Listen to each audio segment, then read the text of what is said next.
कौन है ये? किसके बारे में आप बता रही हैं? क्या कह रहे हैं? आचार्य प्रमोद कृष्णम जी का नाम सुना है आपने? नहीं, कौन है ये? अच्छा, कोई बड़े नेता हैं, हमने तो नहीं सुना नाम। हाँ हाँ हाँ, नहीं, कौन है ये?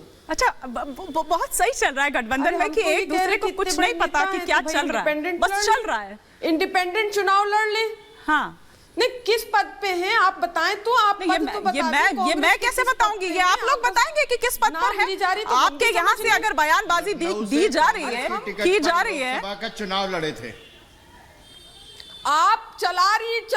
चला रही डिबेट आप। हाँ। पूछ रही है हमसे। हाँ। अरे तो मैं पूछूंगी तो ना। तो आप ही के साथी हैं तो आप ही से पूछा जाएगा ना मैडम। बात कर रही हैं। हाँ। भाई नई जानकारी है। हाँ। भाई लखनऊ से कांग्रेस की टिकट पर लोकसभा का चुनाव लड़े थे। बता दीजिए मैडम। हाँ जी। अच्छा, ओहो, अच्छा वो। अरे हम तो ये कहते हैं कि उनको जो है इंडिपेंडेंट चुनाव लड़ ले।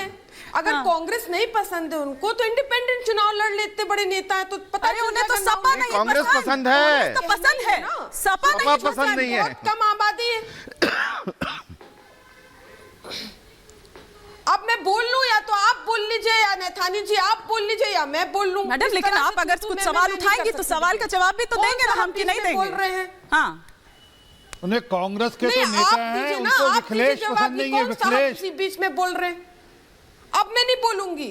चलिए अब आप इनसे बात कर लीजिए। अब मैं नहीं बोलूंगी। बोलने को है जवाब नहीं है क्या आपके पास? जवाब नहीं है क्या? अब मैं चुप। पहले आप एंकर को घेरने की कोशिश करेंगी, फिर थोड़ी देर बाद हो सकता है चानक पर आप आ जाएं। आपने डिबेट पे बुलाया है कि फिश मार्केट में?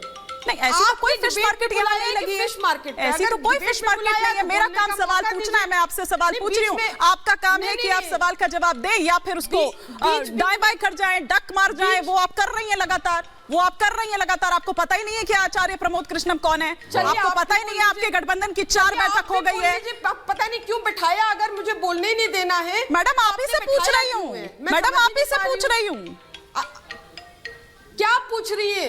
अरे तो बोलने कहाँ दे रही है? बोलते चले जा रही है मुसलसल। सवाल खत्म ही नहीं हो रहे आपके। इतना भाई आपने पूछा कि कौन है, वो तो बता रहे हैं। बताना फर्ज बनता है कि भाई वो है। उद्धार हो गया। लगता है ज्यादा सवाल पूछ लिए। ठीक है, आप बोलिए। भोपू को बैठा दिया भाई। आप कौन भोपू है? Full screen. आप ही के सहयोगी हैं। किसको आप भोपू कह रही हैं? ये किस तरह की शब्दावली है आप लोगों की? मुझे समझ नहीं आता है। फुल स्क्रीन ले लीजिए एक बार नाहिद लारी खान को, और सिर्फ नाहिद लारी खान ही बोलेंगे अगले 2 मिनट तक। मैडम आपको 2 मिनट का समय दिया मैंने, 1 मिनट भी नहीं, 2 मिनट का समय दिया। चलिए आपका टाइम शुरू होता है अब आप सवाल। भाई मैं तो ये कह रही हूं कि इस तरह के जो तथाकथित नेता हैं ये तो बोलेंगे, क्योंकि माननीय अखिलेश यादव जी जो है 50% आबादी जो देश के मूलवासी है, केवल और केवल भारत के मूलवासी, पिछड़े दलित आदिवासी 50% आबादी को वो आते हैं। बड़े पिछड़े वर्ग से वरिष्ठतम नेता है वो, और 72% आबादी से को वो रिप्रेजेंट करते हैं। तो जाहिर सी बात है माननीय अखिलेश यादव जी के बहाने ये 1-2% वाले जो लोग हैं उसमें से भी मुट्ठी भर एक आध लोग ऐसे हैं जो उनके बहाने गाली देंगे। पिछड़े दलितों को गंदी गंदी गालियां देना, अपमानित करना तो माननीय अखिलेश यादव जी और समाजवादी पार्टी के बहाने गाली देते, अपमानित करते। तो अब गंदा खेल ज्यादा दिन थोड़ी चलेगा। ये तो बीजेपी के पूर्वज हैं, पुरखे हैं। जो बीजेपी के पुरखे हैं उन्होंने तो सैकड़ों और हजारों सालों से अपमानित किया है।